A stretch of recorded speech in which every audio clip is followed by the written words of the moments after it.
Hi everyone, welcome to the YouTube channel. In this video, we will see how to connect Exness to TradingView. So if you are into crypto and you would like to connect both of your accounts from Exness and TradingView, in this video I'll show you how easily you could do it. So first you have to simply log in with your TradingView account. You will get to this home page. You have to click on broker.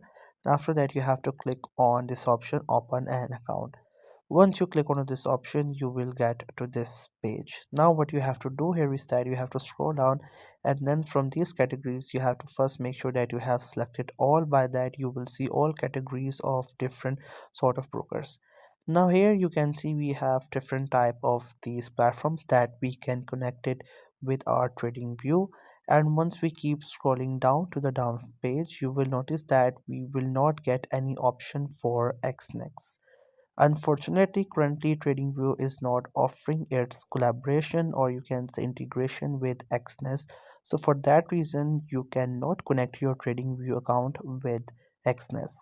But maybe in future we get the option where we can do it. So if there's an option, then this will be the same process. By going to that page, you can find the Exness and then you can connect it. But for now, we don't have the option. I hope you found this video helpful and informative. In case you are not subscribed, make sure to do it for more informative videos and updates. And thank you for watching the video.